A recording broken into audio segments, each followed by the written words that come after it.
vezi treabă, Manu. E foarte treabă, cred eu. Da, Asta știi stai că aici sunt pentru cu că minte, să filmează. nu creadă altceva. Da, măi, știi că se vede pe fața ta. Că am mai făcut glumă așa mai deplasate, deși nu stă în caracter. Da, dar ți-ai permis. Da? Ai văzut că ai persoane cu care îți poți permite chestii de astea, normal.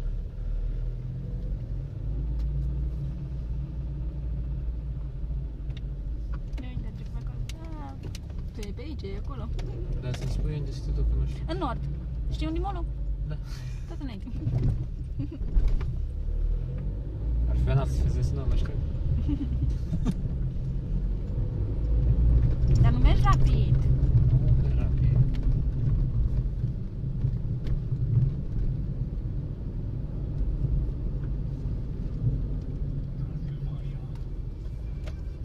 Uite, poliția. Și ce dacă? Pune-ți centura, ți-ai pus-o? Deci nu dormeam pe ăla, da? Încă n-am fost la discotecă și plec de la 7 dimineața. Deși ai dormit acasă, deja nu fac probleme. Dacă mă pun acum să mă duc până mâine seară, nu mă opresc. Ok. Eu vreau să mai trăiesc, sincer. Câțiva ani. Să am măcar un bebe să mă bucur de el. Și el de mine, bineînțeles. Ce-ai spus, Manu? Bă, asta e proastă, Dudui. Ok. N-am mai văzut proastă ca el în viața mea. De ce ai părerea asta despre tine? De ce? Da. Pentru că fac greșeli. Și ce dacă? Nu ți-am zis și care-i treaba cu greșeli? Tu, dar poate el gândește altfel, a? Ba, nu? Băi, El e ăla din Franța? da, Și franceză? foarte puțin. Cum știu eu engleză, perfect. Și el de unde? E Din Bacău, din ea? vecin cu e din satul meu. Ah, El e level mai sus ca mine. la psihologie. În chestia asta, el bagă cărți pe bandă rulantă, rupă, mănâncă. Și de asta zic eu sunt serioasă, nu? Ba, citit? A, nu știu, nu l-am întrebat. Crezi că noi vorbim și Șustache dacă eu l-am întrebat? Nu, gen, poate îl cunoști mai bine și Normal, își dă nu. seama... Îl cunosc și gândurile. Și ce gânduri ai făcut seara asta? Da, nu știu. Păi vezi, nu-i cunoști gândurile. Îl cunosc gândurile pentru că el își scrie gândurile fiecare seară pe foaie. Sună interesant. Și eu după ce te urcând. Deci, băi, tot înainte, da? Nu treci prin ăla, îl colești. Nu tot.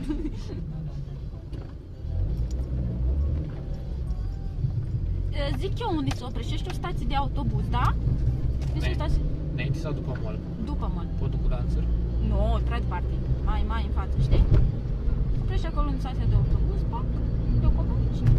Că știi, după, dacă mergi mai în față, e sensul giratoriu și poți să întorci ușor. Ca să nu te complici, mă duci tocmai acolo, dacă mă duci tocmai în sensul giratoriu, e cam nașpa să te întorci de acolo. O să vină să faci accident.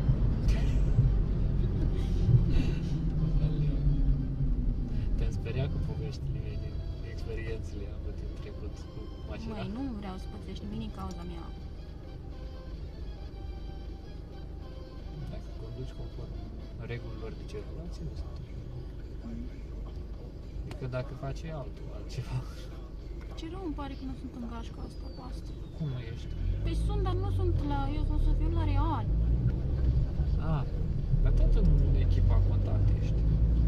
Vă ieșiți așa, undeva, toți. Ce dacă? Nu? Poate să ieșim. Sper. Să ne unim cu toții, chiar și cu șeful și cu asta, să ieșim undeva în oraș. Cu Dragoș, da. Ai și cu Dragoș? Da. De ziua Bă, lui. da. Când a fost ziua lui? Am trecut. Am trecut și anul ăsta?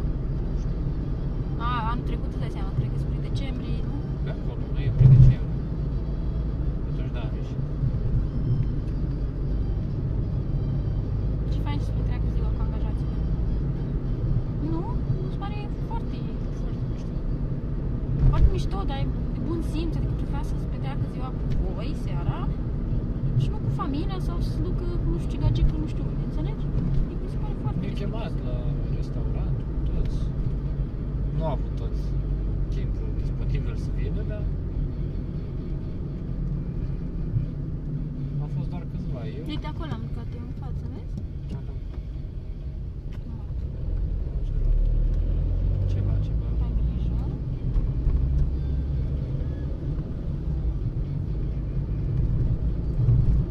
să fii atent, că pe aici este o cum se zice, zi bine, o stație, da? Nu pe aici, mai în față un pic. Este. Deci mai în față este sensul celor care poți să faci, adică poți să duci. Fără griji. Uite aici. Mulțumesc frumos, o seară frumoasă și ne auzim. Ok. Că eu stau acolo, poate mai trec când sunt liberă.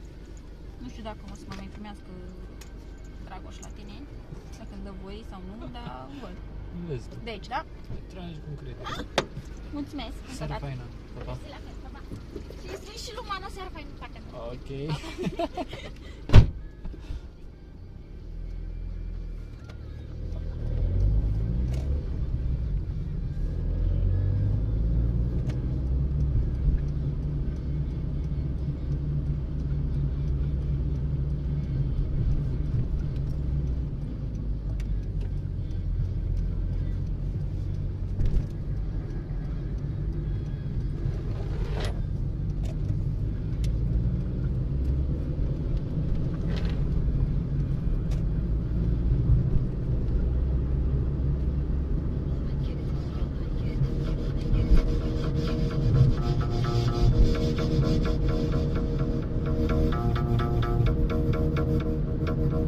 Steven in the mix.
Steven Live.